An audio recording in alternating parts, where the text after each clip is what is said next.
جوان مرد و عورت کا کسی خاص عذر یا کسی صحیح وجہ کے بغیر غیر شادی شدہ رہنا انتہائی خطرناک ہے۔ لہٰذا والدین یا سرپرستوں کو چاہیے کہ وہ اس بات کا خاص طور پر خیال رکھیں کہ جب بچے شادی کے قابل ہو جائیں تو وقت ضائع کیے بغیر ان کی شادی کر دیں تاکہ وہ اخلاقی برائیوں کا شکار نہ ہوں۔ حدیث پاک میں ہے کہ من ولد لہ ولد فلیحسن اسمہ وادبہ فاذا بلغ فلیزوج، یعنی جس کا بچہ پیدا ہو اسے چاہیے کہ اس کا اچھا نام رکھے اور اس کی اچھی تربیت کرے، اور جب وہ بالغ ہو تو اس کی شادی کر دے۔ واقعی موجودہ دور میں اس فرمان نبوی پر عمل کی سخت ضرورت ہے، کیونکہ یہ میڈیا کا دور ہے۔ اس دور میں پرنٹ میڈیا ہو یا سوشل میڈیا، اخلاقیات تباہ کرنے میں دونوں ہی اپنا اپنا کردار ادا کر رہے ہیں۔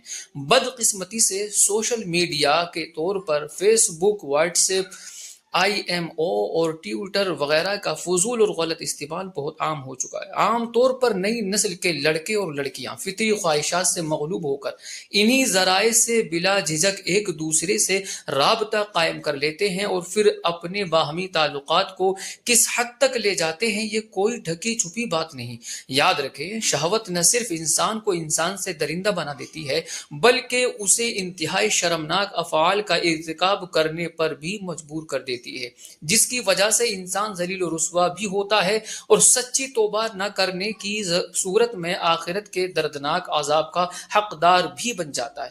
ایک ایسے شخص کی داستان عبرت ملاحظہ کیجئے جس نے شہوت کے سبب اپنی دنیا اور آخرت برباد کر ڈالی۔ بنی اسرائیل میں ایک بہت بڑا عبادت گزار شخص تھا۔ اسی علاقے کے 3 بھائی ایک بار اس عابد کی خدمت میں حاضر ہو کر عرض گزار ہوئے کہ ہمیں سفر درپیش ہے، واپسی تک اپنی جوان بہن کو ہم آپ کے پاس چھوڑ کر جانا چاہتے ہیں۔ عابد نے خوف فتنہ کے سبب معذرت چاہی، مگر ان کے مسلسل اصرار پر وہ تیار ہو گیا اور کہا کہ میں اپنے ساتھ تو نہیں رکھوں گا، کسی قریبی گھر میں اس کو ٹھہرا دیجیے۔ چنانچہ ایسا ہی کیا گیا۔ عابد کھانا اپنی عبادت خانے کے دروازے کے باہر رکھ دیتا اور وہ اٹھا کر لے جاتی۔ کچھ دن کے بعد شیطان نے عابد کے دل میں ہمدردی کے انداز میں وسوسہ ڈالا کہ کھانے کے اوقات میں جوان لڑکی اپنے گھر سے نکل کر آتی ہے، کہیں کسی بدکار مرد کے ہتھے نہ چڑھ جائے، بہتر یہ ہے کہ اپنے دروازے کے بجائے اس کے دروازے کے باہر کھانا رکھ دیا جائے، اس اچھی نیت کا کافی ثواب ملے گا۔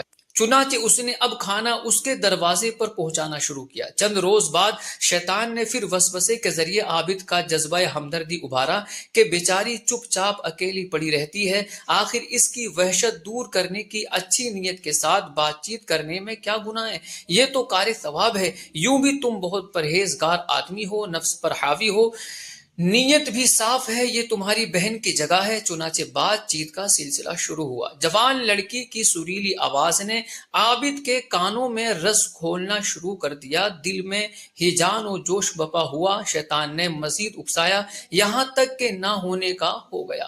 واقعی شہوت مرد و عورت کے دل میں ایک دوسرے کا شوق پیدا کرتی ہے، جس کی وجہ سے رفتہ رفتہ بات چیت کے سلسلے چل نکلتے ہیں۔ یہ بات چیت آگے چل کر آپس کی ہنسی مذاق اور بے تکلفی کا روپ دھار لیتی ہے، اور پھر یہ بے تکلفی کیسی کیسی آفتوں اور گناہوں میں مبتلا کرتی ہے، اس کا ہر عقل مند اندازہ کر سکتا ہے۔